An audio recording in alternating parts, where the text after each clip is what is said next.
係啦，咁啊，我想講咧就係嚟到去最後尾咧，咁我哋咧就會開始咧就教呢一類嘅難少少嘅題目啦。我會話咧，我哋呢個嘅第 skill five 啦，或者五六七啦，我哋呢三個 skill 咧，我會建議大家咧，通常都係最後尾一條先做嘅。點解？因為一陣間你就試到就有啲嘅都幾繁複嘅我呢啲嘢。咁但係呢個時候咧，我想大家去留意翻咧，咁我哋咧其實咧計面積咧有三款嘅唔同方式去做嘅。而我自己咧比較推薦啲咧就係第一款啦，同埋第三款，OK？咁呢度咧可以咧就喺個圖形嗰度咧打翻一點啦。咁我就比較 less prefer 嘅。但係如果你同學仔咧係有足夠嘅時間去double check answer 咧，你係可以嘗試用呢個圖形嘅畫圖形嚟去做嘅。好啦。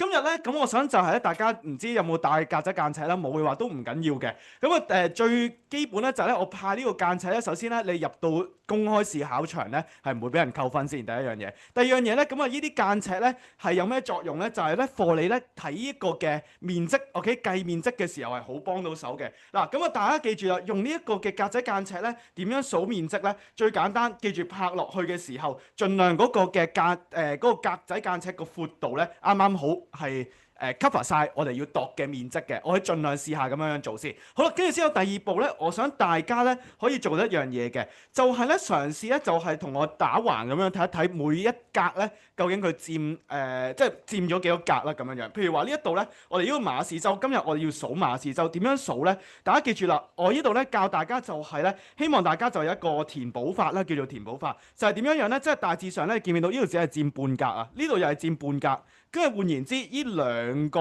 格仔加埋咧，先佔咗一格咁樣樣嘅，OK？咁希望大家就咧有啲咁嘅精準嘅程度啦，咁樣樣嘅。咁啊，希望大家就唔好當佢呢度係一格一格咁樣樣咧，有機會咧就係可能咧就會係有好大嘅誤差。我想大家就呢度咧減少一下嘅。咁啊，用填補法啦，OK？將兩個0.5加埋嚟先當佢係一格啦。然後啦，譬如話呢度咧有啲突出嚟嘅地方咧，大家就好似 OK 可以咁樣做啦。呢度咪突咗少少啊？OK？呢度已經佔又唔係好夠0.5格喎，咁將佢呢度搬落嚟咁樣樣填翻0.5格。咁大致上咧，咁今日咧，譬如呢一行咧，我就會數到一格再加一格。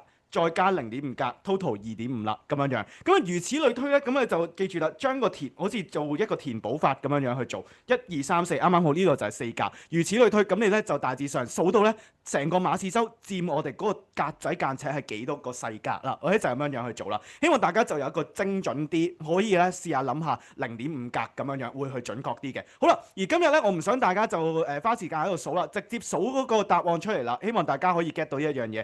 嗱，咁啊我哋咧。我想就大家就知道咧，睇翻清楚自己個地圖咧，究竟係黑白定係一個嘅彩色啦。嗱，黑白同彩色咧，我哋用呢一個嘅格仔間尺，每一個細格咧，大家記住啦。首先第一樣嘢，呢個每一個細格咧係0.5 cm 乘0.5 cm嘅。咁呢個我已經乘咗俾大家咧，就係若果我哋今日咧佢係喺黑白地圖嘅話咧，呢一個細格咧係佔625平方公里平方米嘅。OK，625平方米嘅，咁咧就係呢個細格嘅意思啦，OK，好啦，咁啊，但係今日咧見唔見到呢個馬氏洲咧，其實係彩色嘅喎，咁所以呢一個細格係大約係幾多嘅面積咧？實際面積咧就有兩個單位嘅，咁大家記住啦，呢個都比較上容易啲去記嘅，就係咧咁啊，我哋一個咧平方公里係0.01，OK 0.01，咁啊，而若果我哋咧呢個係平方米，你睇翻清楚，到時咧嗰個 MC 嗰個 option 咧，究竟個單位屬於平方米定係平方公里去決定你一陣間咧係點樣換算條公式嘅。好啦，咁啊大致上咧就大家可以記住呢兩條數啦。OK，如果唔識嘅話咧，咁啊你可以自己去計翻咧嗰個嘅1:20000、1:5000嗰個自己去換算翻單位，都可以計到嗰個細格嘅面積嘅。OK，咁啊大致上就係咁樣樣去做啦。咁啊至於咧，咁我呢度咧講咗第一 part 先，好啦，今日咧我哋一個位置咧已經知道咧一個細格咧嗰個面積係幾多咧。咁我哋咧數完之後咧，譬如話今日我哋咧一個嘅馬氏洲數咗51格，咁我哋就可以再乘翻嗰個面積啦，可以乘翻個面積。最簡單就係譬如話，如果今日1:5000嘅話，將呢個格仔細格嘅總數乘翻625平方米，咁我哋就可以揾到嗰個面積啦。好啦，跟住之後咧，今日咧，如果我哋揾馬氏洲嘅話，51格我哋要乘啲乜嘢咧？咁就要可能係乘翻，如果我哋揾平方米嘅時候咧，咁我就要乘翻10000啦。OK，但係如果我想揾平方公里 km square 咧，咁就將個格仔嘅數目咧乘翻0.01。咁今日咧就會得出一個答案咧，就係我哋揾呢個嘅馬氏洲嘅面積咧，就係51格，51個小格，再乘翻0.01平方公里，咁我哋就咧 total 就叫做0.51 km square 啦，0.51平方公里。咁呢個就係我哋個答案啦。嗱，咁我都想提翻大家就係一樣嘢咧，尤其是咧就係大家計完數之後咧，你會發現到咧，可能同個 MC 嗰啲 option 咧有少少出入嘅，唔緊要，好正常嘅。除非真係好尷尬到一個程度咧，你啱啱擇界係 A、B 啱啱好中間，你就真係要重新嚟過啦。咁啊換言之咧，如果你一般嘅情況底下咧，揀最近嗰個 option 咧就可以㗎啦。OK，永遠咧我哋咧可能就一定會有啲人手誤差、量度嘅誤差嘅，咁所以大家就唔好介意啦。OK，我哋圈最近嘅答案就可以啦。好啦，咁啊呢個時候咧，我最建議就係大家用呢個方法嘅。OK，因為呢個方法咧，應該理論上咧絕大部分嘅面積題都會係咁樣去做嘅啫。OK，咁啊所以大家記住一定要帶格仔間尺去數格啦。OK，咁啊唔使自己就好辛苦咁樣每個格仔喺度畫咧，畫成50幾個咧，已經係花咗3-4分鐘。所以點解有啲同學仔就係咧？可能6分嘅地圖閱讀嘅 MC 咧，竟然做咗20分鐘，就有機會就係可能呢啲情況慢得滯啦。OK，就咁啦。好啦，咁啊跟住之後咧，我呢一度咧再咧大家搞掂咗嘅話咧，望一望隔離少少啦。嗱呢一度咧呢一個我會一踢點，我唔教大家做啦。呢個咧比較繁複啲，但係大家 fact check 嘅時候係可以做翻呢一個嘅計翻呢啲咁嘅圖形嘅面積咁樣樣，將佢譬如呢個馬氏洲將佢斬咗做我哋啲三角形啊、長方形啊、平衡四邊形啊，是但啦，我乜嘢嘅梯形啊嗰啲，你自己去畫翻出嚟，然後再計翻總面積就都可以嘅。OK，咁但係呢個咧就less prefer 啦。好啦，然後咧最後尾咧，我想教大家一個更加快嘅方法，大家可以望翻上邊少少啦。好啦，呢一度咧，我想教大家就係第3個咧，就係我哋要善用地圖大格，即係換言之1:20000嘅世界入邊咧，通常都會出現咧呢啲咁嘅藍色線。嗱，藍色線同藍色線嘅交界咧，佢會產生呢啲咁嘅地圖大格嘅。嗱，呢個亦都稱之為我哋格網方格啦 ，grid square 啦。好啦，咁我哋咧就要用住呢一樣嘢咧，去快啲幫我哋計到究竟嗰個面積係幾多嘅。譬如話今日馬氏洲就大致上咁大啦。嗱，見唔見到佢呢一度咧就係嗰個大格，我哋咧框低個大格。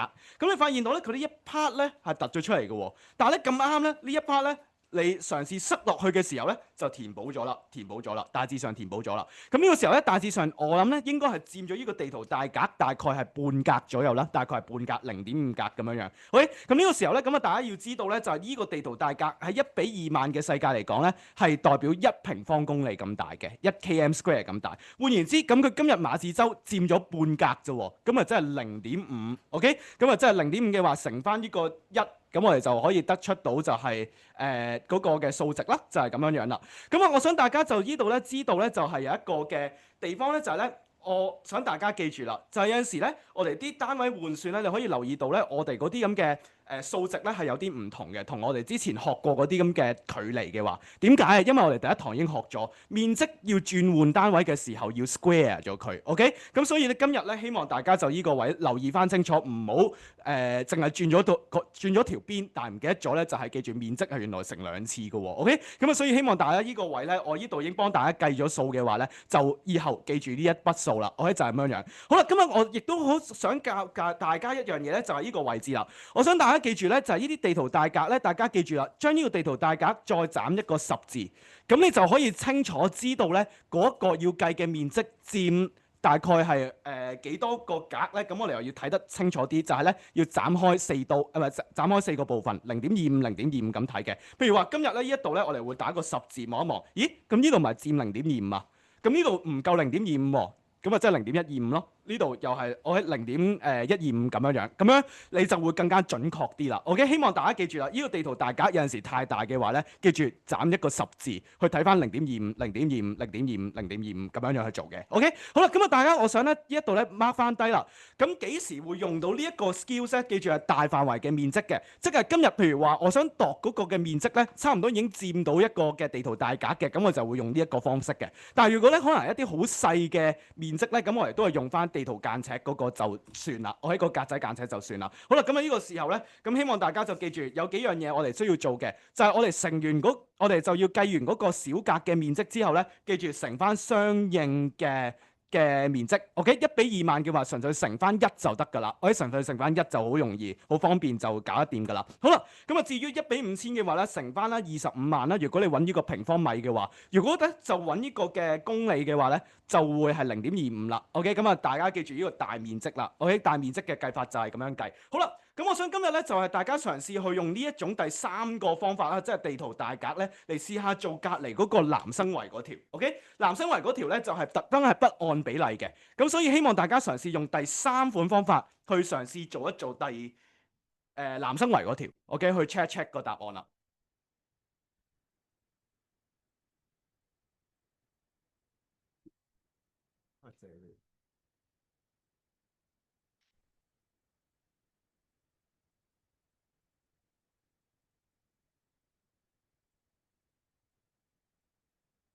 嘗試將每一個地圖大格咧斬開個十字先，OK？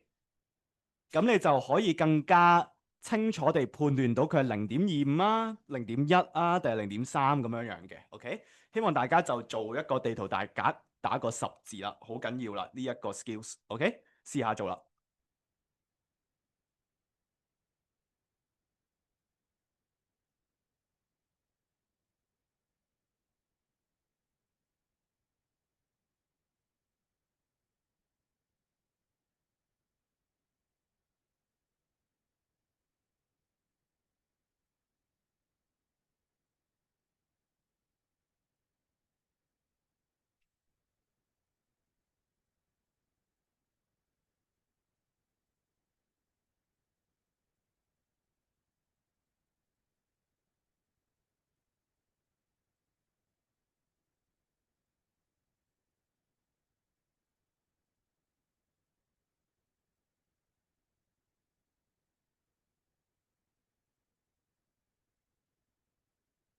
如果做得快嗰啲可以做埋，嘗試做下其他題目啊，OK？但係我就係會對南生圍嗰條嘅啫，OK？其他可以做住先，跟住自己翻去對答案啦。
俾多最後30秒你完成呢個南生圍嘅呢一條啦，然後我解一解。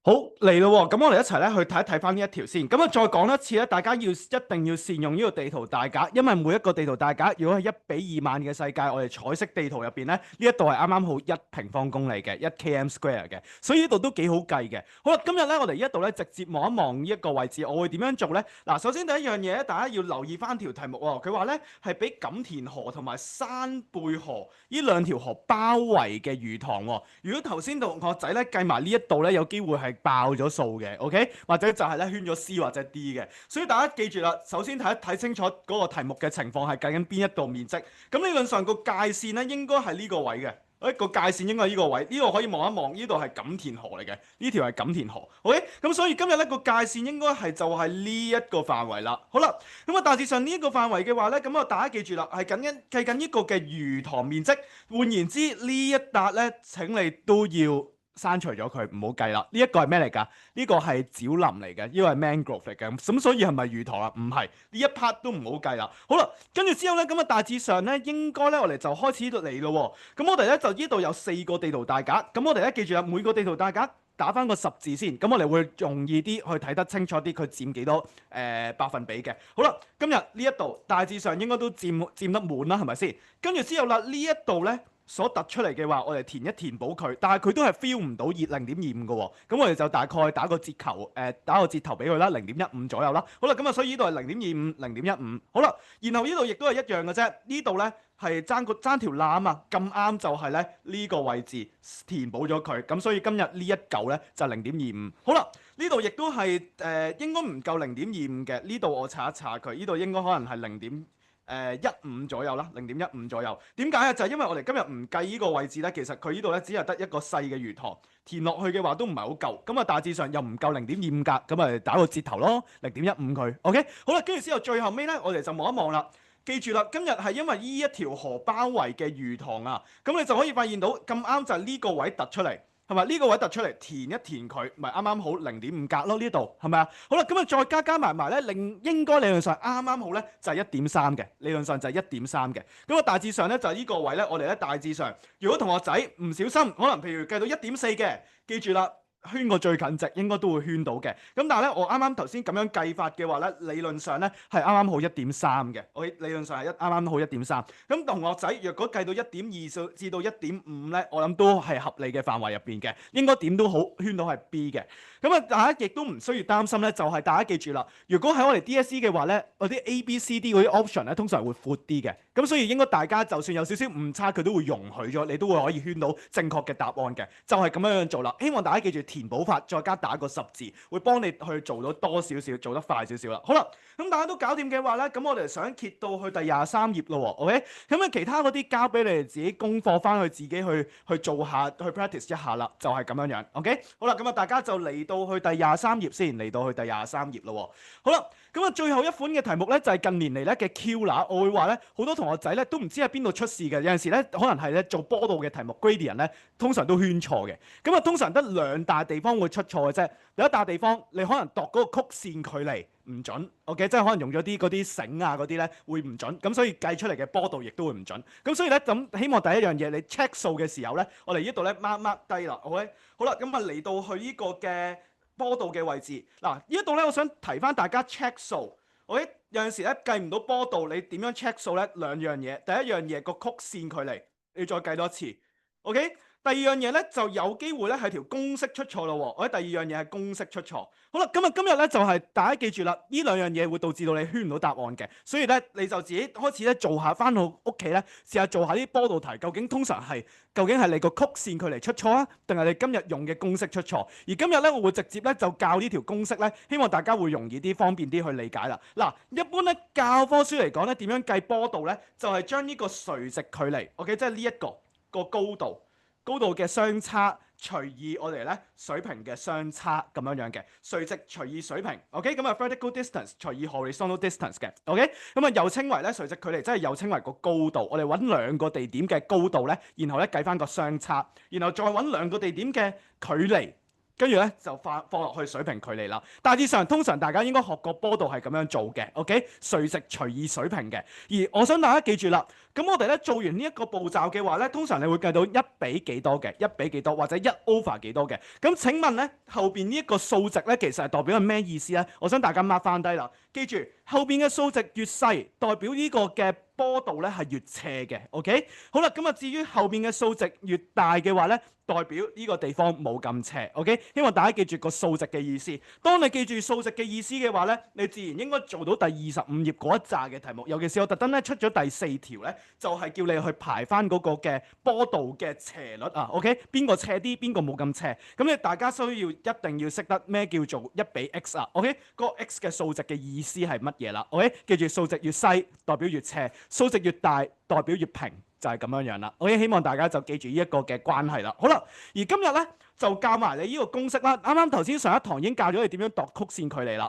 如果你發現咧啱啱若果上一堂你肯做咗嗰啲咁嘅第18、19頁，你發現成日都出錯咧，咁即係換言之，你應該曲線距離咧好弱。咁呢個時候咧，你就應該咧理論上咧就唔能夠去做到波道題啦，因為你連曲線距離都度得唔啱嘅時候咧，咁你一定係會計唔到㗎，OK？咁所以大家就要知道自己個 error 喺邊度咧，更加加粗落去啦。好啦，而今日咧我哋再落到去第二個重點啦。第二個重點就係咧，我哋有兩款嘅波道題。第一款波道題咧就係純粹揾咧呢兩點之間嘅平均波度 （average gradient from F to G），OK？淨係講兩點嘅兩點咧，我哋稱之為點到點啊。咁啊就係我哋純粹畫個直線就可以㗎啦，畫個直線就可以。好啦，咁啊至於咧我哋點樣做咧？我哋呢度咧俾個示範俾大家啦。嗱，大家記住啦，有陣時一啲等高線咧，同我哋嗰個 point 咧，其實有少少距離嘅。譬如話呢度係咪240米嘅？喺度 zoom 大少少，呢度咪240米啊？佢啱啱240米對上少少喎。OK，咁我哋攞個中位數，因為每條線見唔見到啊？每條線200、180、160、140、120，每條線相隔係20米啊嘛。咁啊啱啱好，佢而家係中位，OK，中間呢個位，咁啊我哋攞個中位數咯。咁啊大概係250。大家記住啊，一定要攞中位數，好緊要嘅。呢度自己碼翻低，攞個中位數。如果唔係咧，你啲答案就唔係好準啦。譬如話呢度係20米噶嘛，佢係20米樓下喎。咁啊記住啦，攞個中位數，佢係10米啦，或者佢係10米咁樣樣。咁你就有機會係會準確啲嘅。而今日我會揾到 F 咧就係10米。跟住然後 G 咧，佢就咧個高度咧係250。咁大家記住啦，要係咧大數減細數 ，OK？咁我哋係要揾佢相關嘅距離，所以我哋今日咧就應該大致上我哋咧擺落去個高度係240咯。OK，跟住之後啦，第二方面咧，我哋就開始量度佢嗰個嘅直線距離咯。今日咧，我哋呢個嘅地圖咧就1比2萬，OK？1比2萬即係彩色地圖。好啦，咁啊佢呢度咧就係度到呢條嘅直線咧係8厘米嘅，8cm 嘅。咁我哋就好容易將佢去換算一下啦，8cm 乘翻200米，咁大概咧就係呢個嘅距離就係1600，佢個距離就係1600啦，就係咁樣樣。好啦。咁呢個時候咧，我教大家一個快啲嘅方法咧，可以揾到咧後邊個數值，因為通常都係1比幾多噶嘛。咁我想大家快啲圈到啲答案嘅時候，記住啦，將個條大數除以細數，將1600米除翻個240米，大除細 ，OK？ 大除細直接可以攞到後邊嗰個數值噶啦，OK？記住啦，因為我哋 MC 記住要快狠準，我哋唔一定咧係要跟翻一般嘅公式去做法，即係上邊嗰條公式咧，有機會又要自己再撳多一兩次嗰個1 over 幾多咧，咁樣樣就有機會亂啦，OK？尤其是咧同學仔咧，可能嗰個個計數機咧嗰個嘅 default 咧係出分母，唔係出點數嘅。咁呢個時候好難圈到答案。OK，咁我想大家就記住啦，以後咧就係純粹大數除細數，咁啊唔會出到分母，咁啊直接圈到答案咯，唔使搞幾樣嘢咯。我就係咁樣樣。好啦，咁啊大致上咧，希望大家就 get 到嗰個做法啦。記住大數除細數，我哋再做一次嘅話咧，大家記住啦。第二款嘅題目咧就係叫做跟住嗰個 footpath、road 同埋 river， 跟住條小徑、道路、河流，記住呢啲係屬於量度曲線距離嘅，同啱啱上邊嘅點到點嘅距離係有啲唔同嘅。大家記住啦，譬如話今日佢話要經住條小徑道路嘅話咧，大家就要用紙筆技術啦。上一堂有講過紙筆係點樣做嘅 ，OK？ 然後啦，第二步咧，咁我大致上今日度到13.5cm 咯喎，咁我哋點樣去換算咧？最簡單嗱，咁有陣時咧，我哋咧計嘅數咧，或者我哋可能做一啲波導題咧，佢會由個山頂出發嘅。咁大家記住，一定要攞山頂嗰個嘅實際數值535，唔好自己再估算啦，因為呢度係應該最高點嚟嘅。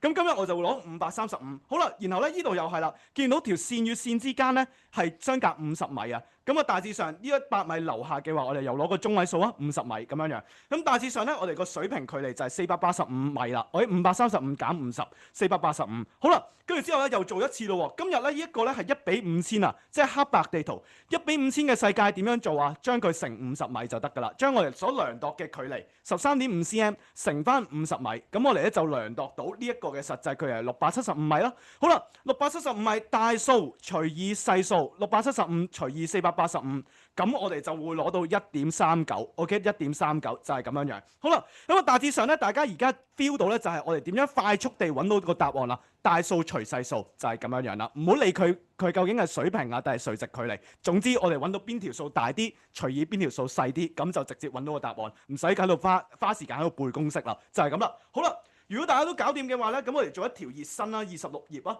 OK， 好啦，咁啊26頁嘅話咧，我已經幫大家量度咗㗎啦，大家可以 mark 低係9.9 cm。OK， 26頁嗰一條嘅。291.1嗰個，我即係下低底部黑白題 ，OK？ 黑白題咧，你自己寫翻低9.9 cm。而家純粹 check 一 check 自己，其實係本身係條公式錯啊，或者定係你係量度曲線距離係會錯。好啦，咁啊今日咧我已經避免咗曲線距離嘅問題，你試下9.9 cm 啦，我喺9.9 cm 試下計一計，呢個波度係幾多啦？黑白嗰條馬己仙峽嗰一條9.9 cm。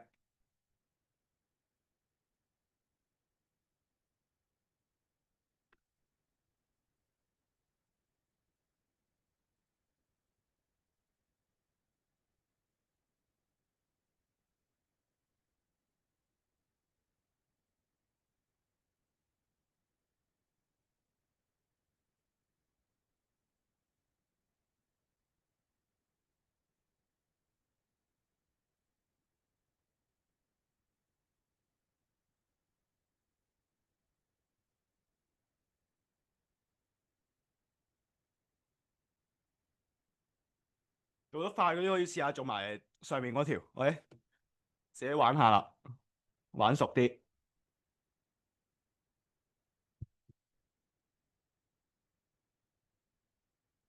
不過記住留意清楚啲，究竟係今次係玩曲線定係直線喎？我記得自己去判斷下啦。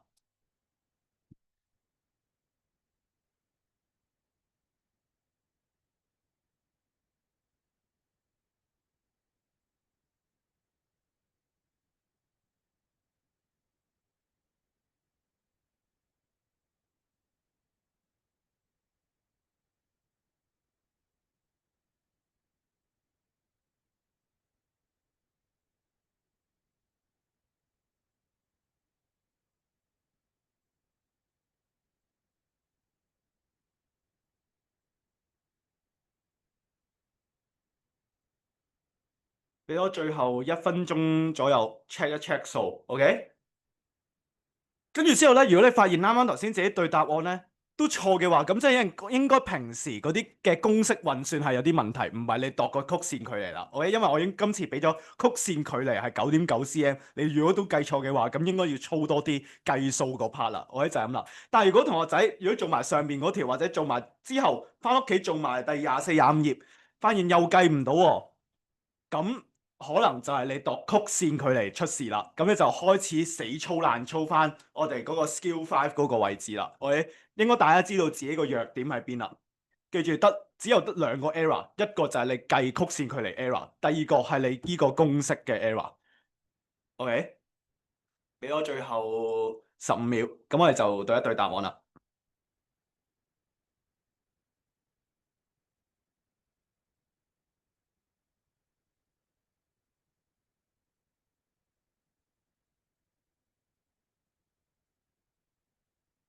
好，嚟咯喎，嚟咯喎，我哋一齊對一對翻基本答案先。好啦，咁啊有啲同學仔已經挑戰咗上一題啦。嗱，提一提翻上一題呢一題。我喺上邊嗰條咧，應該係講緊直線距離嘅。我因為今日就係純粹兩點，冇話沿住嗰啲咩小徑河流嗰啲。咁啊，請你記住啦，應該係頭先度緊直線嘅。好啦，跟住之後咧，下邊嗰條咧，今日咧幫大家已經講咗9.9 cm 喎。如果你今日都計錯數嘅話咧，咁你請你操數啦，真係操數啦。嗱，今日咧睇大家記住啦，記住就係第一樣嘢，我哋咧高度先永遠先計高度，高度相差嘅距離29 1.1減23 2.7，應該計到58.4嘅。好啦，跟住之後咧，今日我已經俾咗9.9 cm 啦，而記住啦，黑白地圖係點啊？1:5000，1:5000即係1 cm 等於50米，咁所以咧我哋就要乘翻50米啦，將個9.9乘翻50。如果你呢度同學仔呢度出錯嘅話，即係平時就係喺呢啲咁嘅換算實際距離係出咗錯，咁呢個時候希望大家就操翻熟啲啦。好啦，然後咧我想大家就睇翻啦，今日咧我哋計到嗰個距離係495米，咁啊將大數除以細數，大致上計到類近咧就8.4幾嘅，咁啊即係我哋可以圈到最近嘅答案8.5啦，咁啊好快搞掂晒啦。OK， 希望大家就而家知道自己嘅 error 喺邊度啦，究竟係換算個距離出現問題啊，定係量度嗰個曲線距離出現問題啦？我喺公式上邊定係曲線上邊啦？喂，咁啊希望大家就知道自己嘅弱點，然後就慢慢加粗啦。好啦，跟住之後咧，咁啊大家都搞掂嘅話咧，咁可以開始落到去27頁咯喎，廿七頁咯喎。OK，咁啊大家都應該理論上唔係太難去 get 嘅。OK，咁啊如果同學仔咧識嘅話咧，其實可以應該填到咧頭先隔離咧27頁嗰啲嘅河網形態 drainage pattern 嘅。如果唔識嘅話，一陣間聽我去講一講啦，或者甚至嘗試自己挑戰一下先。OK，挑戰埋28頁，自己挑戰一下，我先倒翻轉頭去講一講啦。咁你就知道自己個弱點喺邊度。嗱，呢啲係送分題嚟嘅，呢啲係送分題。但係如果自己平時都唔係好識嘅話咧，咁你就應該一陣間要聽得留心啲，聽得清楚啲啦。OK，試埋28頁啊！我先唔講，自己試下做28頁，最簡單噶啦，幫你 A、B、C、D 咁樣樣。OK，一陣間睇一睇。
俾多1分鐘，大家嘗試判斷下，OK，甚至可以答到27頁，究竟呢一款係屬於乜嘢形態？OK，咩嘢水系 drainage？咁我又可以 check 到你究竟本身認唔認識啦呢一個部分。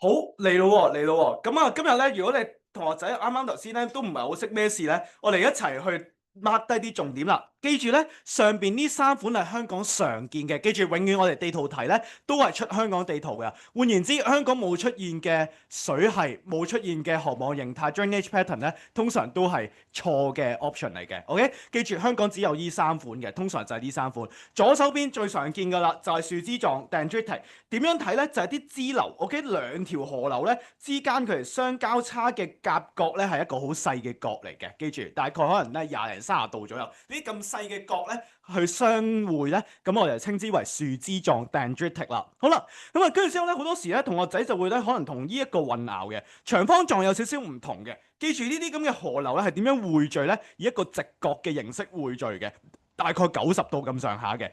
咁呢個時候。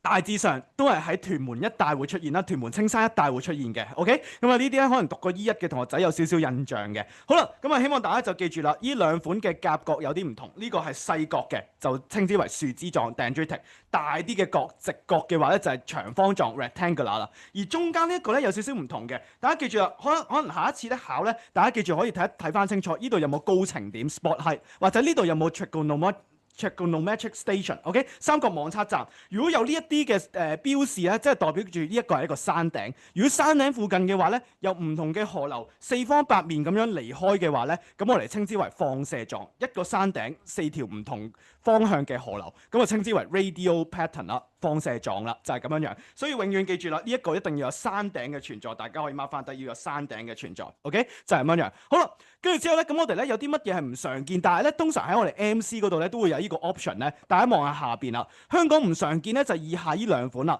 第一款咧就係乜嘢咧？就係左手邊嗰度咧可以見到兩條河流本身係平排嘅，然後最尾一齊匯聚，平排之後匯聚咧，呢個稱之為方格狀 trellis，OK？或者就係 parallel 平衡嘅水系，可以咁樣樣。咁呢個咧喺香港唔常出現嘅，OK？就係咁樣樣。咁希望大家記住啦，一有呢個 option 即刻可以查一查佢，未必係呢個答案嘅。好啦，咁至於第二樣嘢咧，咁我哋咧就係第一款咧就叫做 centripetal drainage，OK？向心狀嘅水系。咁係乜嘢咧？就係講緊所有嘅河流都會向呢一個嘅湖咧。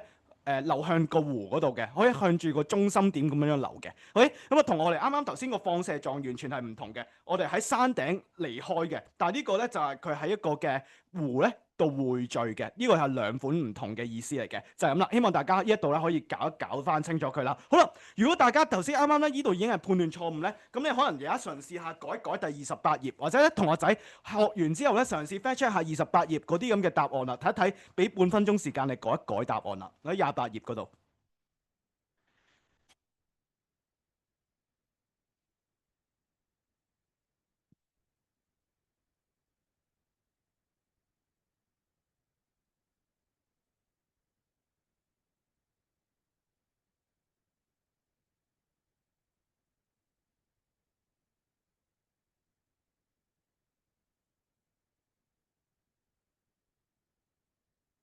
記住，香港得三款常見嘅航網形態，咁你自然知道 A、B、C、D 應該唔會填邊個啊？OK，應該有四個，唔一定係 A、B、C、D 各一嘅喎。係啦，你自己再睇一睇，留意翻。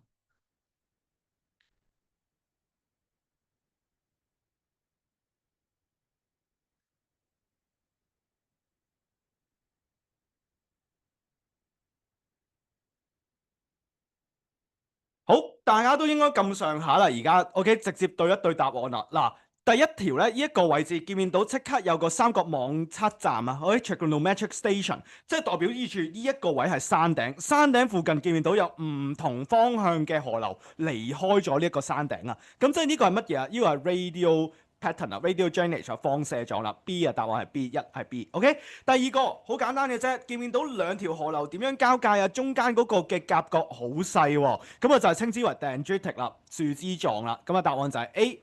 好啦，跟住之後咧，第三條都可以望一望，少少伏位嘅。OK，大家可能以為，咦呢度有第一條河流咁樣咧離開咗咁啊？咦，未必係一個嘅樹枝狀，但係都係啊。OK，大家記住啦，記住永遠咧佢咧只係問呢一個 part 嘅啫。OK，呢一 part 所見到嘅水咧，咁我哋咧就純粹望一望翻兩條支流之間嘅匯聚，究竟係咩形式？咁呢個好明顯就係一個細嘅夾角，就係咧 dendritic。我喺樹枝狀 dendritic， 好啦，然後最後尾咧一個咧有少少伏嘅，你可以望到咧呢一度咧就係應該係條河流或者主要嘅幹線，主要嘅河流幹線。好啦，你發現到咧側邊嗰啲嘅支流 tributaries 咧係點樣樣流落去呢條主要嘅河流啊？就係以90度嘅形式，OK 咁樣咧插入嚟噶嘛。咁呢個時候咧咁應該係 C 啦，rectangular 啦，長方水系或者長方水系就係咁樣樣。咁啊大家都搞掂嘅話咧，咁啊我哋咧就可以落到去後邊少少咯喎。OK，大家 mark 低咗呢啲咁嘅答案，我哋又可以再落到去後邊啦。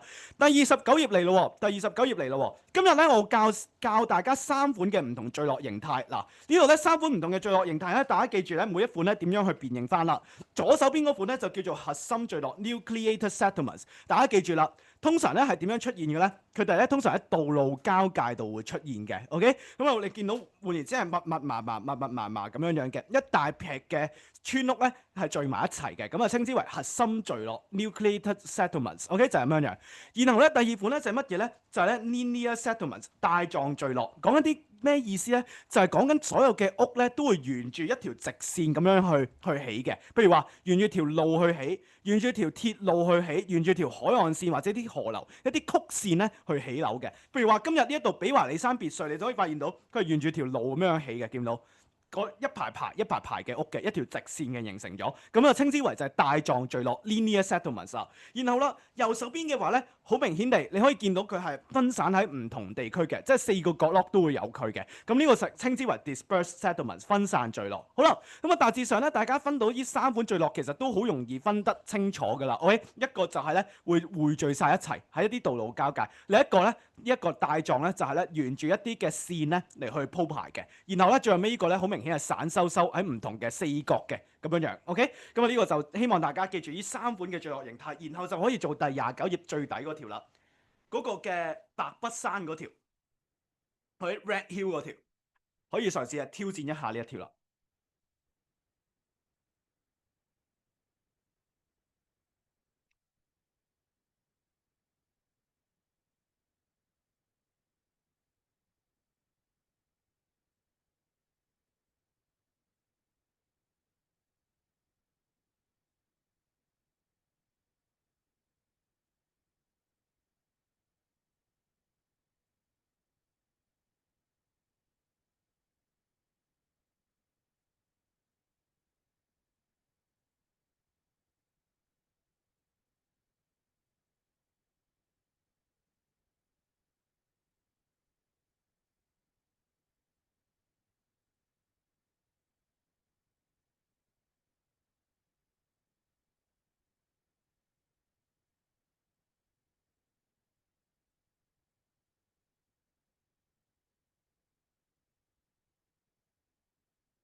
好，咁啊，我見到絕大部分同學仔應該做咗啦。咁我見到有啲同學仔都發現，咦，好似自己做錯咗喎。一齊睇一睇嗰個解説係點樣睇啦。好啦，今日呢一題咧，我想大家望一望第一樣嘢啦。第一樣嘢咧，以後點樣認啲填海地咧 reclaim land 咧？大家記住啦，睇條海岸線，我一睇條海岸線係咪一個嘅彎曲？如果海岸線係彎曲嘅話咧，呢啲係一啲天然嘅地方嚟嘅，OK 係冇未曾填過海嘅。咁咩為之填海地咧？你記住啦，呢一度可以 mark 翻就係一啲 straight 嘅 coastlines，OK？海岸線係不直嘅，大家可以 mark 翻低，海岸線係不直嘅。好啦，咁啊，但係今日咧，呢啲海岸線係咪形成好大條直線咧？唔係喎，呢度咧全部有彎彎曲曲嘅喎，即係天然地形成嘅地方嚟嘅喎。咁啊，係咪填海地咧？唔係。然後第二樣嘢，大家亦都可以睇翻呢個地方咧，又咪有好多等高線啊？有好多等高線，好明顯一座山應該係天然嘅山嚟嘅喎，唔係填出嚟嘅喎。咁所以希望大家記住啦，要符合填海地咧嘅要求咧，有2樣嘢。第一樣嘢，海岸線要係不直嘅 straight coastline 嘅。第二樣嘢，佢所填嘅填海地咧，全部都唔會有等高線嘅，係一個平地嚟嘅。但係今日呢2個條件都符合唔到嘅話咧，呢個唔係一個填海地，呢個唔係 reclaim land。OK，希望大家就記住一樣嘢啦。第二樣嘢，見唔見到睇清楚啲咧？就係呢啲咁嘅別墅，呢啲咁嘅路屋咧，全部都係咧沿住條沿住條路或者沿住條等高線去分佈嘅，OK，咁呢個時候咧就稱之為乜嘢咧？Linear pattern，OK，帶狀嘅形態啦，就係咁樣樣。咁啊，然後最後尾咧就係呢個位等高線分佈，你可以自己留意翻清楚啲啦。我100見唔到就大致上咁樣樣兜，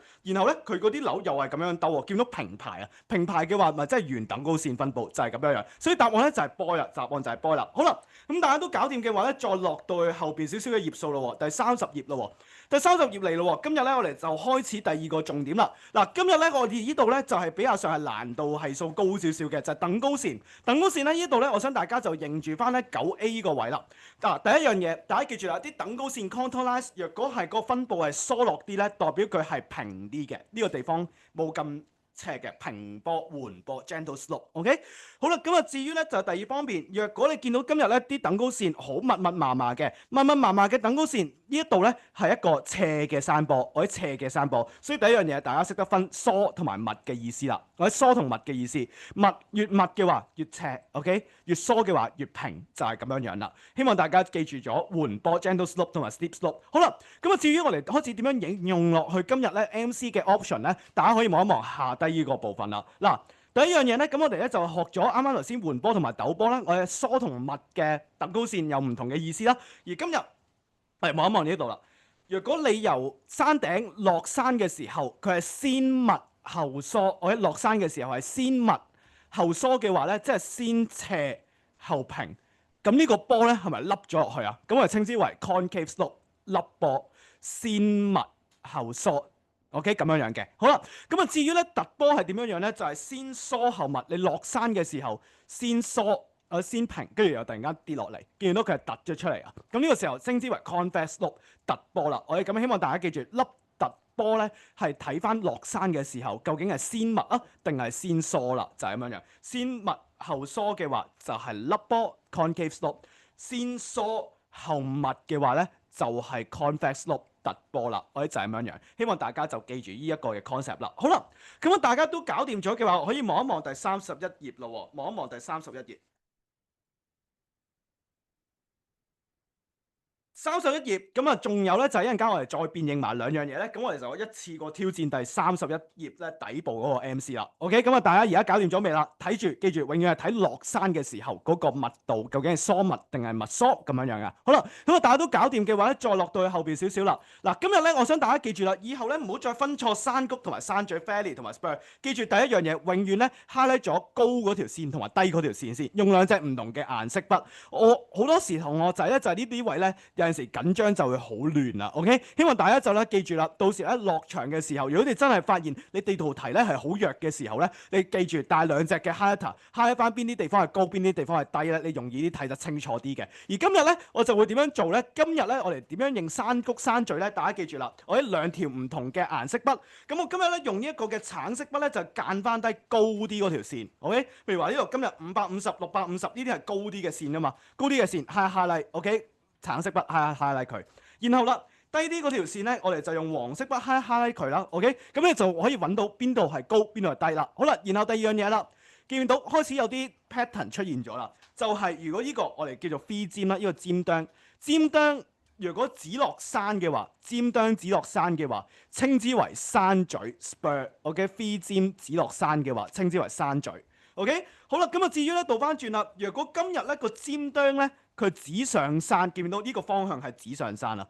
指上山嘅話咧，呢個位置就稱之為山谷 valley 啦，就係咁樣樣。所以希望大家記住，由咗兩隻顏色嘅筆咧，然後睇清楚啲嗰個尖咧係指落山定係指上山，咁去判斷翻佢係山嘴定係山谷啦 ，spur 定係 valley 啦。再講多次，個尖端指落山，見唔見到指向低位，指向呢個黃色位，咁就係spur 山嘴 ，OK。若果嗰個尖端指上山頂嘅話，就係呢一個嘅山谷 valley。希望大家分得清楚佢啦。好啦，因為呢度咧好多時候同學仔就係呢個位咧分得唔清楚咧，好容易咧圈錯答案，一陣間就 feel 到啦。好啦，然後咧咁啊，大家都應該搞掂嘅話咧，咁我呢度縮細少少咯。最後尾咧一款嘅話咧就係有啲伏位嘅，嗰個伏位係好高啊，好多伏位，就係呢個叫山肩 shoulder 山肩咧就有啲似你個膊頭，所以亦都稱為山肩，就係咧先斜跟住後平再斜 ，OK。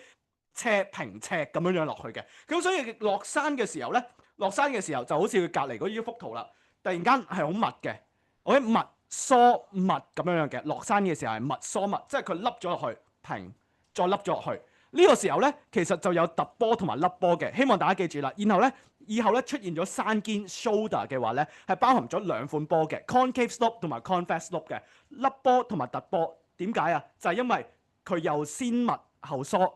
然後又有疏又再密翻咁樣樣 ，OK， 咁啊咁樣樣形成咗兩款唔同嘅波同一時間出現咗啦。好啦，咁啊呢個就稱之為山肩 shoulder 啦。希望大家記住就係密疏密、密疏密咁樣樣嘅。咁啊亦都表示咗兩款嘅波度啦。OK， 好啦，咁啊跟住之後咧，大家已經辨認咗嘅話咧，試下做31條啦。呢個係難度係數比較高嘅。嗰年嘅同學仔只有14% 人答啱嘅。咁我想你而家試下做一做呢一條啦。31頁呢一度。當你 get 咗呢幾款波嘅話咧，嘗試去圈一圈答案啦，睇下得唔得？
呢度記住一定要 double check，因為呢度咧呢一條嗰年係死咗好多人嘅，希望大家呢度都嘗試去命中咗呢一條啦。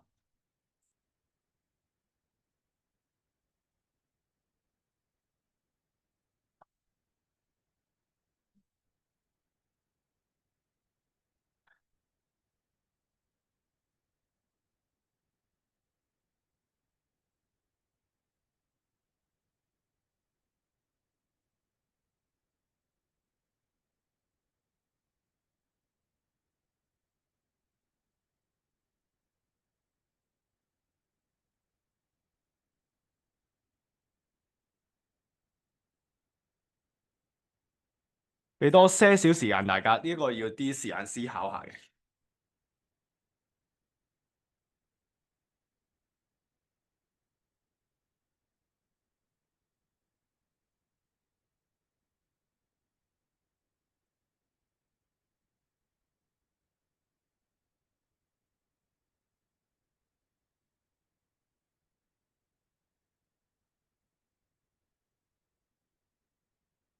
好，咁啊，時間差唔多。記住咧，原來呢一度咧下低嗰個練習題咧，你係要學識呢個概念，你先可以今日圈到正確答案嘅。OK，咁啊，因為咧呢一度我哋一齊望一望啦。今日咧呢度我解一解一個部分啦。嗱，首先應該大家要揾到係呢一點同埋呢一點嘅。OK，咁啊可以望到咧就係一個嘅叉口 junction 咧，應該係講緊呢個部分嘅，應該係講緊呢個部分。如果頭先大家同學仔原來連呢一個嘅起點同終點咧都圈錯咗嘅話咧，咁咧你就應該要溫翻前幾個 skill 啦，或者 skill 3嗰個位置，或者 skill 2添，甚至係，OK，咁啊好啦，咁啊大家都搞掂嘅話咧，就可以一齊望一望啦。今日見唔見到呢度係山頂啊？呢度係高啲，呢度係低啲。OK，咁啊，如果大家肯游兩隻顏色筆嘅話，你會發現到呢一度啲等高線、啲 V 尖嗰啲尖端係指落咩啊？指落山㗎嘛，係咪啊？咁所以呢個時候指落山嘅話，稱之為乜嘢啊？spur 啊，山嘴啊，OK 就係咁樣樣。好啦，咁啊跟住之後咧，大家亦都可以留意翻啦。我呢個已經調色咗，應該比較簡單啲咧，純粹咧踩到一咧已經圈到答案。但係咧有啲同學仔可能都唔係好明嘅，點解會有兩款波咧？大家可以望一望啦。你落山嘅時候見到，首先條等高線好密啊，OK，咁啊先密後疏啦，呢度唔係特別疏啊，呢度佢行呢條小徑嘅時候，呢啲咁嘅等高線咪疏，但係有冇留意到最後尾佢喺呢個位置又密翻咯，又密翻咯，咁啊所以成件事佢係咧呢一個嘅小徑係沿住個山肩 shoulder，記住山肩 shoulder 係有 concave 同埋 convex，OK？突波同埋凹波兩樣嘢都一齊出現嘅，希望大家就可以記住呢一度啦。OK，呢個位咧就係 concave 啦，因為先密後疏。OK，跟住之後咧，咁啊呢度咧就係 convex 啊，突波，因為先疏後密咁樣樣，total 有兩款波就喺度出現啦。咁所以答案咧就係 C 啦，希望大家就記住呢個位。好啦，咁大家如果都搞掂嘅話咧，可以咧望到去後邊少少32啦，32頁啦。希望大家就今日咧 get 到呢一個嘅山堅，佢一考嘅話咧就死晒好多人嘅。OK，好啦，咁啊後邊嘅話咧，咁我一齊望一望翻一啲基本嘅知識啦，希望大家可以去翻去咧純粹快少少辨認咗佢啦。好啦，咁啊大家俾多少少，我喺半分鐘內搞掂咗呢一個位置啦。好，咁啊，大家都搞掂嘅話咧，咁我哋咧直接落到去呢一個位置啦。今日咧，我想大家咧辨認翻5款嘅山，同埋咧3個粒地。我喺5個山3個粒地。我哋呢度咧睇翻清楚，呢個係5座山。我喺5座山再加3款嘅粒地。嗱，大家記住啦，有陣時咧考呢一類嘅題目咧，好多時候同學仔係唔知呢啲咁嘅字咧係講緊咩意思嘅。今日我逐個講啦。嗱，首先咧望一望一度啦。呢個咧 A 咧，大家 mark 低 A 呢個位啊。A 咧，如果可以我哋嘅一個嘅等高線嚟講咧，佢係一個咧圓形，但係矮嘅圓形，即係大概50啊100左右嘅。OK，咁啊呢啲一個數值細嘅圓形咧，我哋稱之為 no 啦。OK，咁啊就係圓丘。大家記住啦，係又矮又細嘅圓圈，稱之為圓丘。一定要係矮過100米嘅，希望大家記住呢樣嘢。OK，矮過或者啱啱好100米。好啦，第二款咧就係乜嘢山咧？第二款山咧都係圓形嚟嘅喎，但係呢個圓形咧都係細啲，但係高啲。OK，咁啊希望大家記住啦，就係咧第二款咧就叫錐形山 （Conical Hill）。你可以揾到嘅話係個圓圈細啲，高啲嘅300-400米或者以上嘅，然後你可以發現到呢個山頂附近嘅等高線都比較密啲嘅。OK，咁啊大家就要擘低細圓圈，再加埋附近嘅等高線係密，咁我哋就可以分別到呢個就係 Conical Hill 錐形山啦。就大致上好似一個雪糕筒咁樣樣嘅，側邊都係斜嘅，兩邊都係斜嘅咁樣樣。好啦，跟住之後咧第三個咧就係乜嘢咧？第三個咧就係咧一個咧大少少嘅圓圈啦，見唔見到大少少扁長啲嘅圓圈 ？OK，咁啊呢度咧就大致上一個大圓圈嘅話咧，我哋稱之為乜嘢咧？就係 Round Top Hill 圓頂山，記住係大圓圈嘅，大圓圈嘅。咁我哋就呢度可以 mark 翻低 C 位啦，就係圓頂山 Round Top Hill，我嘅大圓圈。好啦，咁至於第4款山係乜嘢山咧？大家就見唔見到有啲似魷魚圈，好扁。好扁好長嘅 ，OK， 又扁又長身嘅，又扁又長身嘅圓圈咧，稱之為乜嘢咧？就係呢個嘅平頂山 ，OK， 扁長圈嘅，OK，希望大家記住呢樣嘢，就係平頂山 Flat Top Hill， 大家記住就係呢個嘅樣啦，呢個嘅樣啦，扁長嘅，好似魷魚圈咁樣樣嘅。好啦，然後最後尾一款山係咩山咧？就係佢有3個波波 ，OK， 或者2至3個波波。然後連成咗一個好似一串魚蛋咁樣嘅狀態嘅，見到1個波、2個波、3個波咁樣樣，然後咧係平排嘅，咁大致上咧就好似吉到一串魚蛋，咁啊大家記住啦，呢度咧稱之為山脊 ridge，OK， 山脊嘅話係一串魚蛋有2個波或者以上嘅平排嘅咁樣樣嘅，OK，就係咁樣樣。好啦，咁啊呢度咧就係5座山咧，就希望大家記住啦，原來有唔同大細嘅圓圈、唔同高矮嘅圓圈、唔同 pattern 嘅圓圈咧，大家就要分到係邊一類型嘅山啦，就係咁樣樣啦。咁呢度咧，我已經 mark 晒咧所有嘅特徵俾大家咧，翻到去咧同我溫好晒書啦。好啦，然後咧最後尾3款粒位，希望大家記住呢3款粒位啊。第一款粒位就係特別低嘅粒位啦，特別低嘅粒位咧稱之為 pass 山合。大家記住呢個粒位要係矮過100米嘅，矮過100米，呢個山合 pass 係要矮過100米嘅。特別低嘅呢個地方，好啦，咁啊至於冇咁低嘅地方，稱之為乜嘢咧？呢度咧可以打翻個 G 字，我喺呢度指一指，高少少嘅位咧就叫做 Coal 山坳，係高過100米嘅，係高過100米嘅。記住呢2大粒位咧，大家要識得辨認翻邊個高啲，邊個低啲，去判斷翻佢係 pass 定係 coal 啦，山合定係山坳啦。我咧就係要以一個嘅高度嚟去判斷嘅。然後最後尾啦 ，settle 安營山口嗰個例子就係馬鞍山啦，就係2座山之間 ，OK， 2座山頂之間嘅輕微嘅粒位 ，OK， 呢啲稱之為 settle 安營山口，就係咧2個魚蛋之間嗰個嘅粒位。OK， 咁我哋就稱之為 settle 啦，安營山口就係咁啦。咁當大家辨認咗呢個5座山同埋3個粒位嘅話咧，請你試下做第33頁右下角嗰條。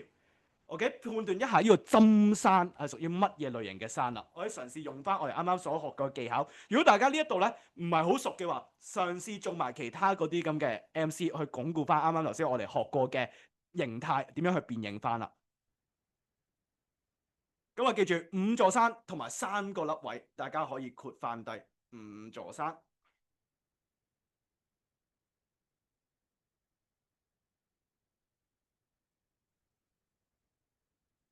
俾啲時間試下做33頁底部嗰條。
好，時間差唔多，我哋直接對一對啦。咁啊，其他同學仔可以翻屋企咧，自己去再對翻。然後唔明嘅話咧，可以問一問我啦。嗱，今日咧最基本咧就係望一望呢一條啦。今日咧呢一度咧，其實成個區域咧只係得一個細圓圈，一個細圓圈。第二樣嘢睇啲咩啊？個圓圈嘅高度，今日係咪特別高啊？呢個好啦，跟住再 fetch check 一下呢個咁高嘅細圓圈附近嘅等高線係咪好密啊？附近嘅等高線見到好密密麻麻喎，咁所以呢一個係屬於咩山啊？就屬於 Conical Hill 啦，錐形山。佢一個細嘅圓圈，又係高啲嘅，附近嘅等高線又係密嘅，咁所以2號仔就啱啦。好啦，咁啊至於第一個咧，圓丘 No 咧係唔啱嘅，點解？因為呢度係高過500米㗎啦，呢個圓圈，咁所以咧1號仔一定唔係啦。好啦，然後最後尾咧就係呢個山脊咧 Ridge 咧，一定要有2個圓圈或以上啊嘛，平排啊嘛，咁呢度有冇做到呢一個嘅效果啊？冇做到呢個效果，所以呢度唔會有任何嘅山脊 Ridge 啦。冇一串魚蛋，咁所以今日咧答案咧就係 A，就係咁簡單啦。好，咁啊其他嗰啲可以自己翻去做。我哋咧搞掂咗呢個嘅話咧，再落到去34頁啦，34頁啦。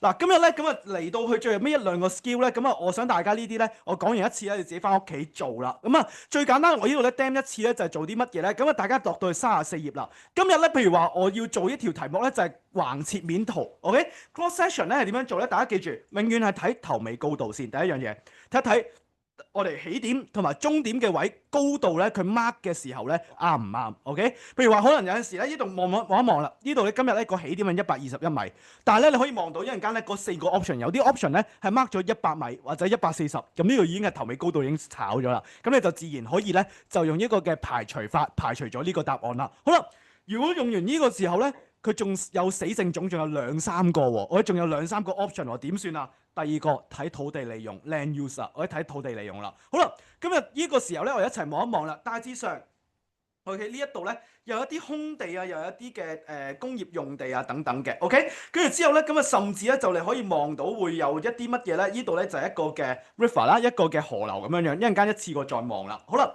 咁啊跟住之後咧，如果再判斷唔到究竟係啲土地利用啱唔啱咧，就用第3個功能啦。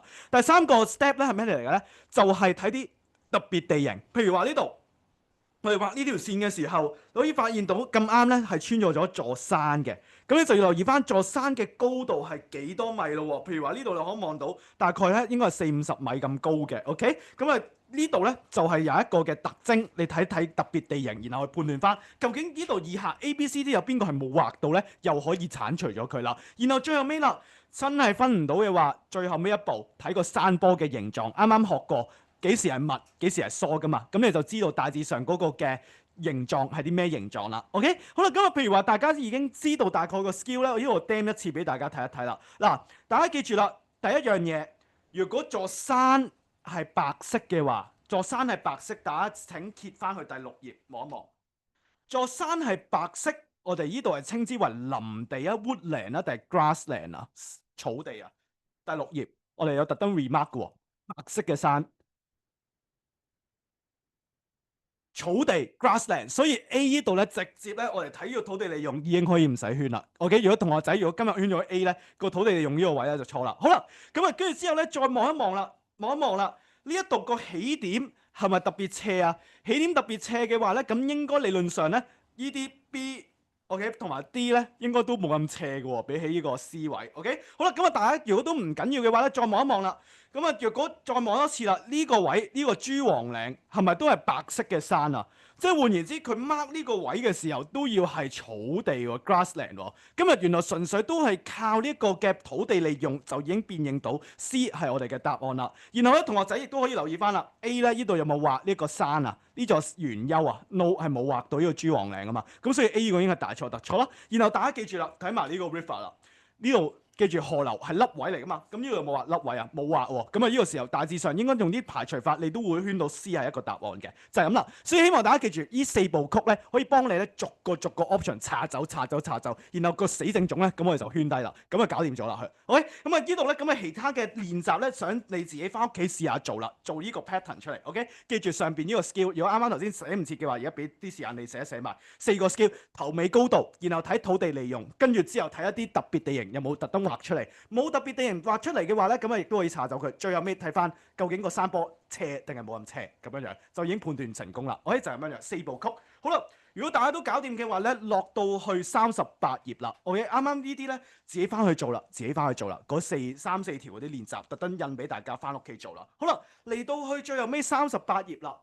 臨尾嗰一兩個 skill 咧，亦都係大家嘅重點嚟嘅。咁啊，近幾年有考過咧，咁啊，我諗大家可能未必係好熟悉嘅。我想大家而家揭到去38頁嘅位置啦。我哋大家寫完未？寫好未？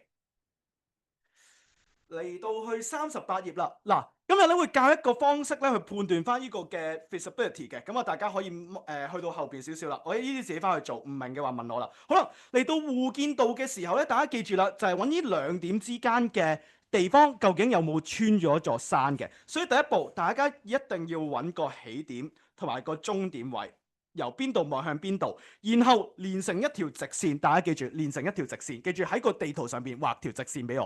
OK，畫完條直線嘅話咧，你就可以首先判斷到條線有冇穿過座山。如果今日條線冇穿過座山，即係經過一啲山谷、河流，或者 valley 同埋 river 咧，即係一啲低位，咁啊自然就一定會望得到啦。大家互相望得到啦。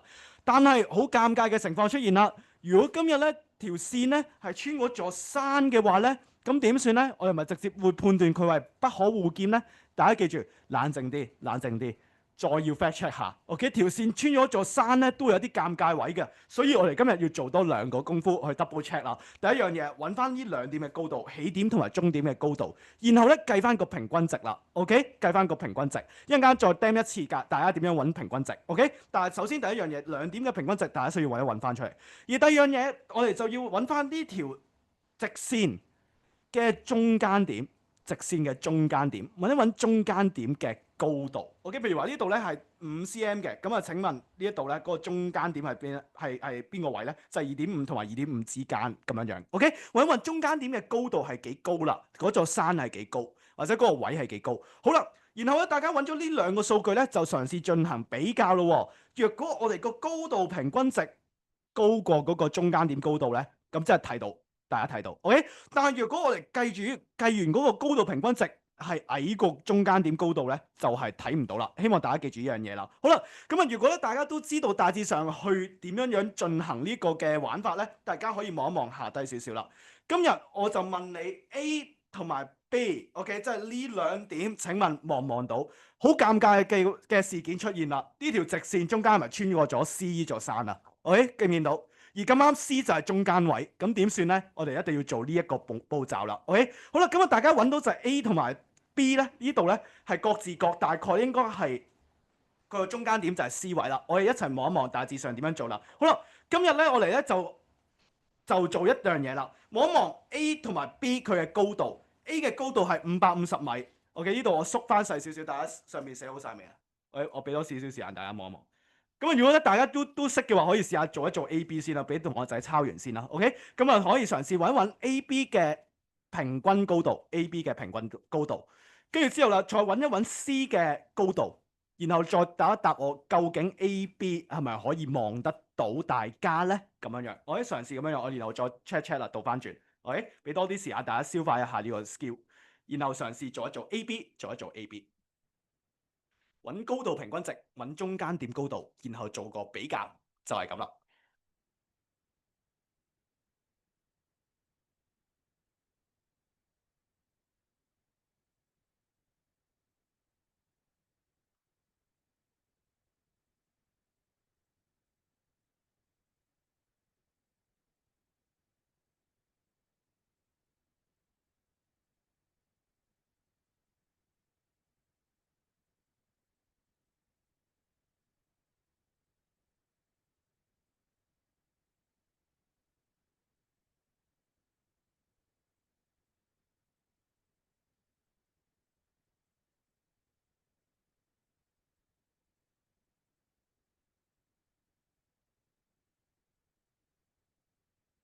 如果做得快嗰啲，直接做埋個練習隔離39頁嗰啲，OK，咁啊就可以試下做嗰個高程點393嗰條啦，OK，再加埋41頁，一次過挑戰晒。咁我哋就再講啦。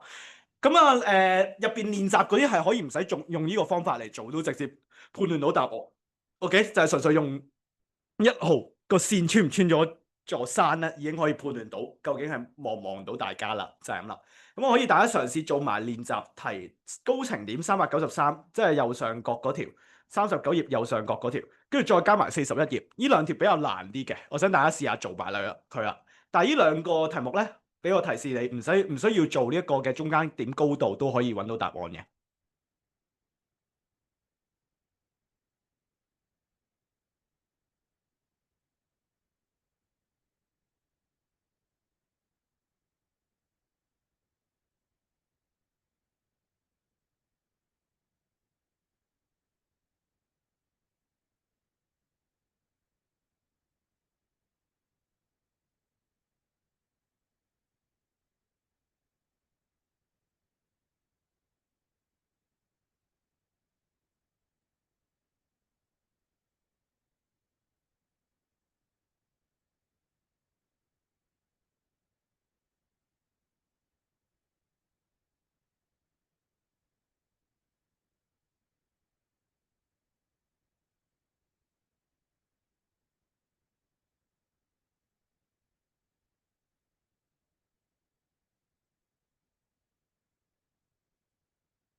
俾我最後1分鐘，大家做埋41頁啦。咁啊，其他嗰啲可以繼續做其他題目。我冇講過啲題目可以繼續做下先。如果做得快嘅同學仔，做唔切嗰啲都做，試下做41，試下做41。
好，時間差唔多啦，先對一對翻呢個嘅38頁先。啱啱頭先同學仔應該要做到咧就係一樣嘢啦。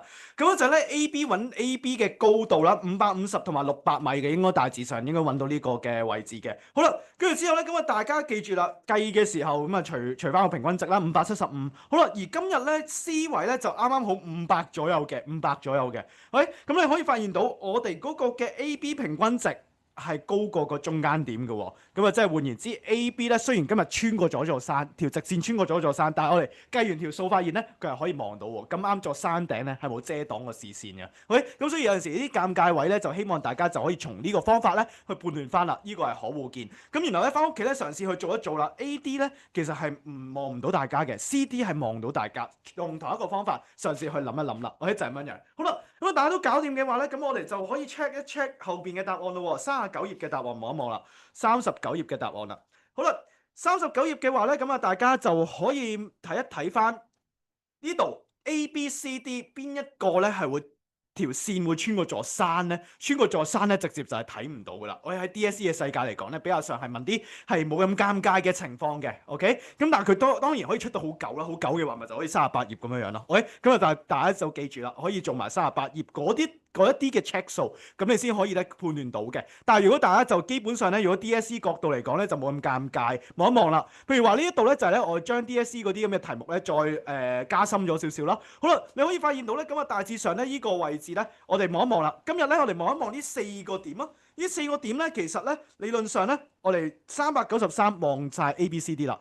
呢個應該大家係睇緊呢個位嘅，應該理論上。好啦，咁啊大家望完呢個位之後咧，再睇一睇翻附近啦。譬如望呢一度咧，見唔見到穿過啲乜嘢？穿過河流咪即係直接係低位係望得到咯。好啦，B 都亦都一樣啦，穿過咗咩啊？穿過咗河流同埋山谷喎，呢啲係凹位嚟噶嘛。咁所以 A、B 已經係可以望得到啦。至於 C 同埋 D 點解望唔到咧？望一望啦，呢一條橫線見到中間撞咗座山啊，445米喎，但係呢度先393啫喎，見到高。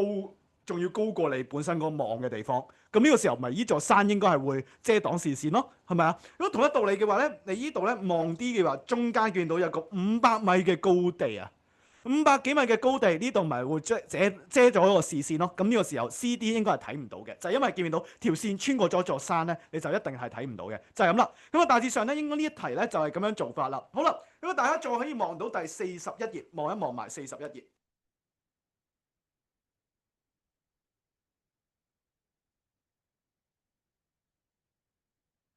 好啦，咁啊嚟埋41頁一齊睇一睇翻嗰個嘅解説啦。嗱，41頁呢一題咧就應該尷尬啲嘅，因為咧咁啱咧我就特登 crop 到咧你望嘅點咧應該係最邊皮位嘅，係啦。咁你可以望一望啦。今日我哋喺大都人咁樣望咧，就係有呢三點，康樂園呢一點，跟住圓墩下呢一點，同埋呢個646呢一點，呢三點全部喺晒我哋嗰個地圖嘅邊界位嘅。OK，好啦，跟住之後咧，我哋畫呢度三條線咧，我哋望一望啦。大都人望唔望到康樂園啊？望到，因為見到佢呢度穿過咗河流啊，咪即係凹地咯。凹地嘅話，直接望到啦。好啦，咁啊，跟住之後第二方面望一望啦。大都人望唔望到646啊？中間見到穿過咗乜嘢啊？山谷 Valley 凹位嚟嘅喎，咁啊亦都可以望到。而最尷尬嘅事嚟啦，大都人可唔可以望到呢個圓墩下咧？大家可以留意一下啦。呢條線隔離有啲乜嘢？你望一望隔離啲等高線係幾多？500幾個喎，400-500咁樣樣，咁高嘅山，你覺得會唔會遮擋視線啊？會，我就係咁樣樣，因為呢條線穿過咗一座山喎。咁呢個時候小心啲啦。今日問你有邊乜嘢地方係不可望見 （not invisible）？所以今日淨係純粹呢個望唔到嘅話咧，請你圈2號仔嘅答案啦。睇翻清楚條題目，今日問係望唔到嘅地方，唔係望得到嘅地方。大家記住呢啲係一啲輕微嘅伏位，有陣時咧你咧大意嘅時候有機會圈錯咗，有啲唔少嘅同學仔圈咗13㗎。OK，咁希望大家就呢度咧對一對翻題。好啦，咁啊然後咧最後尾咧，我想 over 啲嘅時間講埋少少嘅部分咧，咁我哋就今日就差唔多去到呢度。好啦，咁我想大家就記住呢個位咧，咁啊我喺第12個 skills，OK，咁我想講咧就係呢個位 C 年代嚟嘅，C 年代嚟嘅，咁啊。DSE 從來冇出現過。如果 DSE 出現嘅話咧，咁啊最簡單嘅話咧，我哋都記住，就係我哋有兩款嘅圖片，OK，一個就係地圖嘅比例，一個就係橫切面嘅比例。大家記住啦，點樣做咧？就係記住將呢個圖嘅比例除以地圖比例就得㗎啦。OK，譬如話呢個圖嘅比例咧就係1cm 比100米，OK，即係1比10000。我哋將1比10000放喺分子，個分母放翻地圖嘅比例。咁你就得出咗嗰個倍率啦。OK，記住就係咁啦。分子分母，分子放橫切面比例，分母放呢個地圖比例，咁你就搞得掂呢個垂直誇大率。OK，vertical exaggeration 啦，就係咁樣樣計嘅啫。記住圖除以地圖就係咁啦。好啦，咁啊大家都搞掂嘅話咧，望埋 skill 13啦。下一個練習咧好簡單，我唔同大家花時間做啦。OK，咁啊大家知道呢一個嘅計算方法嘅話，望埋第13個 skill 啦，喺43頁嗰個位啊。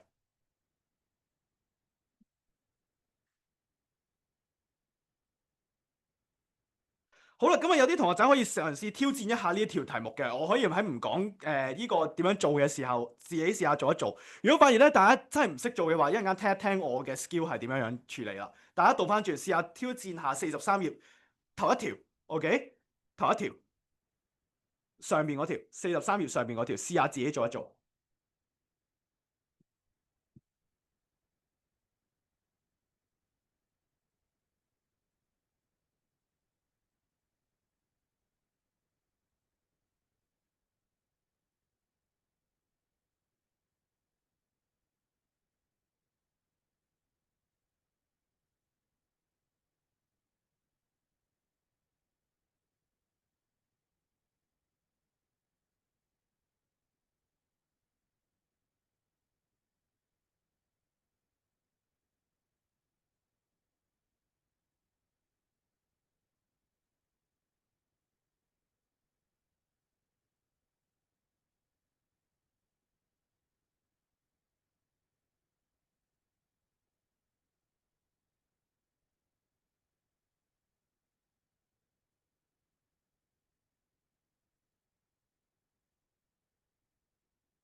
好，咁啊，我見到有啲同學仔已經垂頭喪氣啦，死啦，真係唔識做喎。咁啊，大家可以望一望，大致上我會點樣做呢？第一樣嘢，我會先睇個相先，個相係點樣睇呢？大家記住用個用個 highlight 翻個相片中間嘅位置，分左、中、右三樣嘢睇特點。OK，咁所以大家記住啦，永遠咧喺個圖片上邊咧畫中間界一刀，睇睇左手邊有啲咩特點，同埋右手邊有咩特點。OK，今日咧左手邊咧你會見到座山嘅，右手邊會見到啲咩啊？泥灘 mud flat。OK，咁啊大致上應該咧，大家要係望嘅方向要夾住山同埋泥灘中間，就係嗰個我哋要揾嘅方向啦，就係咁樣。好啦，咁啊跟住之後咧，甚至有啲眼利嘅同學仔可以再望多清楚少少咧，見到有條好模糊嘅線啊，OK，模糊嘅線係咩嚟嘅咧？就係纜車 cable car。OK，如果大家都睇唔到都唔緊要嘅，應該至少都睇到呢兩樣嘢。好啦，今日咧佢就會問咧，就係問乜嘢咧？就係我哋咧喺邊度影咧？佢有特登講係就係呢一點影嘅，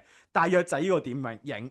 好啦，呢個點咧，咁我哋咧就記住打一個十字啦。好啦，跟住之後咧，咁我哋揾到地圖嘅特點同埋拍攝嘅特點啦，大家可以望一望啦。大致上有咩方向會揾到呢個泥灘啊？大家望一望呢個十字附近，一係就呢邊，一係就呢邊啊嘛。好啦，咁啊跟住之後，我要右手邊有泥灘喎。咁啊呢度望一望，如果我哋今日望呢邊嘅話，應該左手邊係泥灘，右手邊應該係啲屋村啊嘛。咁呢個係咪啊？唔係，我嘅真係所以應該唔係呢個方向，所以唯有咧應該係揾呢個泥灘。OK，咁你就可以見到我哋當呢條線咁樣畫嘅時候，右手邊會係我嘅泥灘，左手邊係咪會係座山啊？就係咁樣樣。OK，咁啊記住啦，最後尾就係我哋 fact check 一下相關嘅特點。跟住然後再判斷翻左右，咁我哋就可以圈到個答案㗎啦，就係咁啦。所以左右嘅特點係好緊要㗎。如果唔係咧，你就有機會撈亂咗同學仔。有啲同學仔就會圈咗呢個係答案啦。OK，東北係答案，但係今日咧個答案係西北 northwest 啦，就係咁啦。希望大家記住啦，要左右都要識得分啦，咁樣樣就可以幫到大家判斷啦。好啦，咁啊跟住之後咧，第二條咧就自己翻屋企去嘗試下做一做挑戰下啦。然後咧，我想大家咧嚟到最後尾嘅部分咧，我直接落到嚟第57頁啊，大家揭到去57頁。今日咧，我想咧同大家去做翻一個總結嘅。而當大家溫完呢個總結嘅時候，第14個 skills 就係一堆嘅地圖證據題嚟嘅。OK，咁我呢度咧好 general 咧，做一做個地圖證據嘅總結俾大家，你自己翻屋企再做一做相關嘅題目啦。而當中咧，我都送咗好多 map evidence 地圖證據題嘅框架俾大家，翻屋企咧做 DBQ 嘅時候都可以用到呢啲框架嘅。好，就咁啦。咁啊，但係我呢度咧就唔再詳細講每一個框架入邊啲內容，因為都係屬於一啲 core 課題，你本身應該打好咗個底嘅。好啦，咁啊，跟住之後咧，我哋直接落到去57頁咯喎，57頁咯喎。臨尾咧，我想大家就係翻屋企做呢啲 MC 地圖證據第 Skill 14嘅 MC 咧，應該要識得呢幾個重點嘅。大家可以而家揭到去後邊少少啦。嗱，今日咧，我想大家就記住一樣嘢，大家永遠睇河流咧有兩個嘅 option 係可以圈嘅。你見到有河流嘅話咧，大家記住係有灌溉用水 irrigation water， 因為呢啲河流全部都係啲淡水供應嚟噶嘛。咁呢個時候係有利農業發展嘅，大家記住河流就係有利農業發展，因為有灌溉用水。好啦，第二方面咧，若果你附近見到有啲嘅工業啊 ，OK， 附近有啲工廠嘅話咧，河流可以成為乜嘢咧？冷卻用水 water for cooling 咁樣樣。咁啊，地圖地理特徵咧就係咁樣樣啦。河流可以顯示有兩個意義嘅。跟住之後啦，第二樣嘢，啱啱頭先咧，我哋做一條 MC 都會有講到。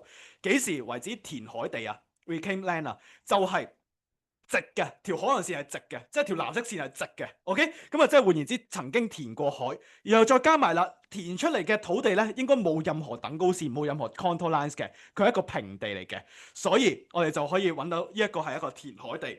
然後第三樣嘢啦。我哋咧唔同嘅用地有唔同嘅表示方法嘅，譬如話康樂用地 recreational land use 有海灘啊、郊野公園等等，呢啲係屬於旅遊熱點、旅遊景點嚟嘅，所以咧係有利旅遊發展咁樣樣嘅。然後咧跟住之後咧，住宅上邊咧，大家記住啦，可以留意翻咧相關嘅聚落。如果附近有公共屋邨，附近有一啲嘅村屋嘅話咧，即係換言之，嗰度有好多人住啦，好多人住，對於我哋其他嘅範疇有咩好處啊？就係我哋可以好容易請到人。譬如大埔工業村隔離就會有啲咩富亨啊、富善村等等，呢啲全部可以成為勞工嘅供應。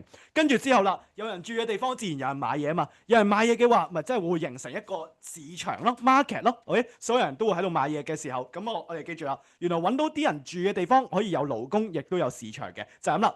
跟住之後啦，落到去下低少少啦，運輸用地啦，大家可以留意翻清楚，有啲乜嘢嘅運輸基建。OK， 運輸基建建就例如話港口啊、高速公路等等，OK 呢啲大型嘅運輸交通基建咧，其實咧係證明咗啲乜嘢咧？證明咗呢個地方如果大量地有好多嘅公路啊、鐵路嘅話咧，稱之為可達度高 ，accessibility 係 high 嘅，好容易到達嘅地方。OK，咁啊亦都係有利咗啲乜嘢咧？你運送啲貨嘅時候，亦都方便啲、快啲到去個市場嘅。然後最後尾啦。如果你今日發現到一啲社團用地 institutional land use 有啲法定古蹟嘅，發現咗有啲法定古蹟、有啲廟嘅、有啲祠堂嘅，記住呢啲全部咧都係一啲歷史悠久嘅一啲嘅建築物嚟嘅。我哋就係咁樣，因為咁就可以證明到呢個地方係發展歷史悠久嘅。我哋 long history of development 嘅就係咁啦。咁啊可以咧做一啲乜嘢？做一啲文化旅遊咯，我哋歷史旅遊啊嗰啲咁嘅嘢。我哋就係咁樣，希望大家就記住呢啲嘅延伸部分啦。而大家記住啦，呢度咧我想大家 remark 翻兩樣重點啦。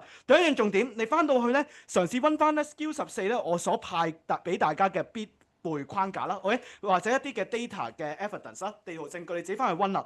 主要係用喺 C2、C4 嘅 DBQ 嘅，OK，咁啊呢個時候你可以攞一啲 C2、C4 嘅 DBQ，然後對住個框架嘗試去諗 point 咁樣去做嘅。第二方面啦，大家記住啦，以後做呢啲咁嘅6條 MC 咧，大家記住將坡度、面積、距離呢啲咁嘅比較花功夫嘅題目咧，最後尾先做 ，OK。留起碼3-4分鐘，淨係做呢一條，OK就係咁啦。咁啊，至於譬如話 conventional size 慣用符號呢啲，好快做完噶嘛，做咗嗰啲先，記住做咗嗰啲先，OK就係咁啦。跟住之後啦，希望大家咧有個目標就係10分鐘內要完成咗6條嘅 MC，OK，再加埋連埋 double check，OK就希望大家就記住提升翻你哋嘅地圖閱讀嘅速度。所以你翻到屋企咧做呢啲咁嘅練習咧，大家記住 count 時間。譬如呢度有3條，咁請你用大概6分鐘內就要完成到啦，我哋至少2分鐘內要完成一條嘅，就係咁啦。咁啊練埋 double check，咁啊大致上希望大家有呢個目標啦，慢慢提升你哋嘅相關速度啦，就係咁啦。然後咧，我想大家 remark 翻最後尾一樣嘢，原來我打錯咗，呢度有一個答案打錯咗。好啦，